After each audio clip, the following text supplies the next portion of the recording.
Okay guys, welcome to this video. Today's video is on how to remove and reinstall the wheel back onto the vehicle.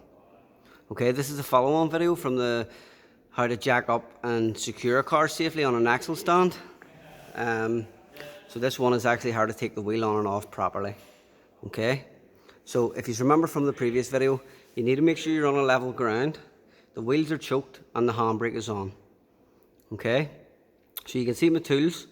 We'll have a jack, an axle stand, a pull bar, a pick, and a deep impact socket.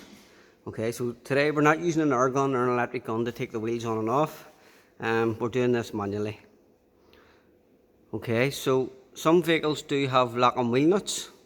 If it has a lock and wheel nut, make sure you find the lock and wheel nut key, usually in the glove box or in the boot of the vehicle, and make sure that that's on. And they're basically used to prevent anyone from stealing the alloy wheels off your car, especially if you have a nice expensive pair.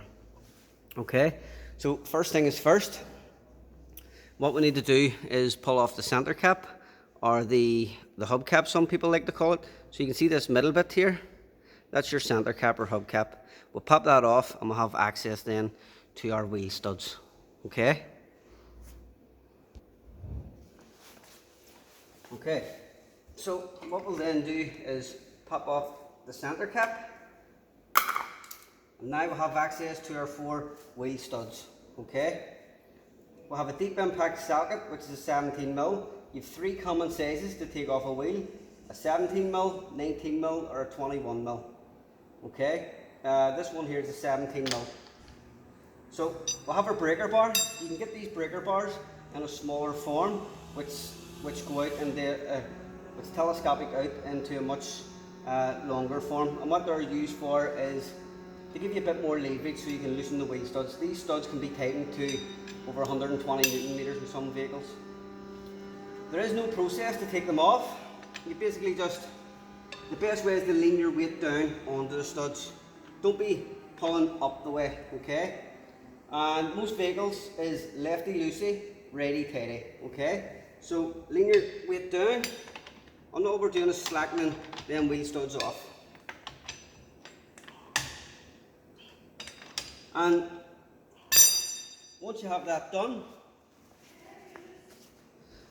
the next step would then be to get the vehicle jacked up and placed on an axle stand.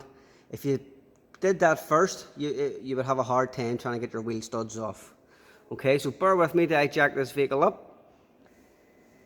Okay, so the vehicle's now jacked up, and you, as from previous video, always give the vehicle a shake to make sure that it won't come down on you. Okay, and there's no actual procedure on how to actually take the wheel studs off.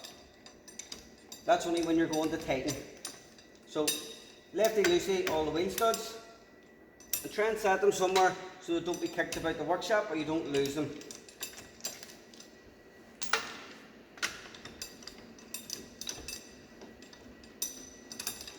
Okay, so I'm on to my last wheel stud, and the easiest way to hold that wheel in place would be to hold it at 6 o'clock.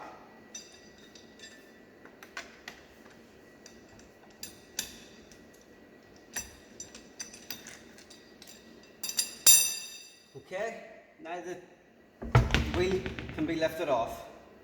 Okay, this will now give you access to your brakes, steering, or suspension system, or if you were replacing your puncture tire at the side of the road. Okay, so that's pretty simple. Now all we'll have to do is put it back on.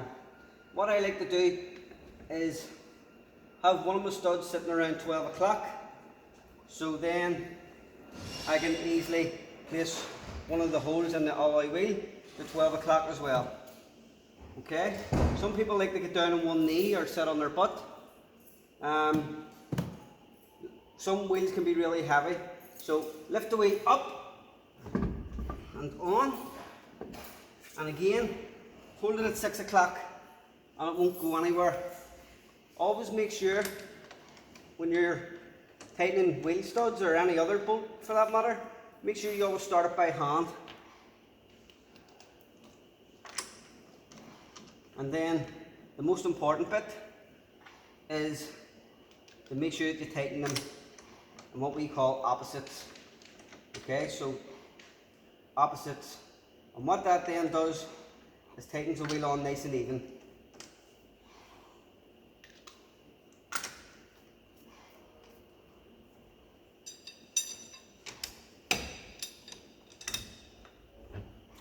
Okay, so you can give them a tighten with your bar.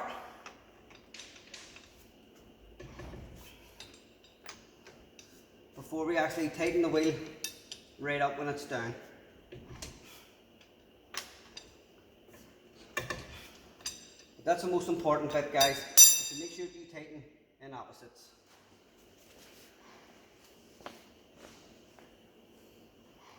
So now all we need to do is take the vehicle down off the jack and axle stand. Okay, so that's the vehicle now down, and what I have here is what we call a torque wrench. Okay, you can get digital ones of these, but this one is a manual one, and what we're going to do is tighten in Newton meters. Now this vehicle needs tightened to 110 Newton meters, so there's 110 there. We bring the 0 round to 100 and then go back round again to the next 0, which is 110. Okay, that's a torque wrench. Every nut and bolt needs torqued on a vehicle. To find that sort of information out, you'll use one of your technical data systems. Okay, and when you hear, you know when something's tight when you hear one click or a double click, and that's all you need to do. And remember the tightening opposites.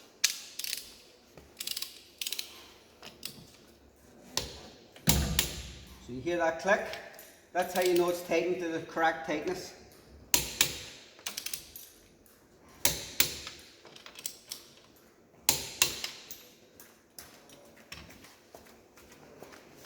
And now you can see that that wheel is tight. You'd be confident to send that vehicle out knowing that you've tightened that wheel to the correct tightness. If you over tighten it, you can run the risk of snapping some of the bolts off or cross threading them, or if you leave it too loose, the wheel could come off. I have heard of some stories in the past where the wheel could come off, and that's the last thing you would want to happen to you. You know, if you were the last person to work on that vehicle and that wheel comes off and there's a mother and children in the car and the crash, you know, it would be a lot on your conscience. Okay, so the last thing to do now is pop your center cap back on and give the arch of the wheel a rub down so you don't leave any fingerprints on. So hopefully you enjoyed this video. Any questions, pop them through and keep an eye out for the next video. Thanks very much.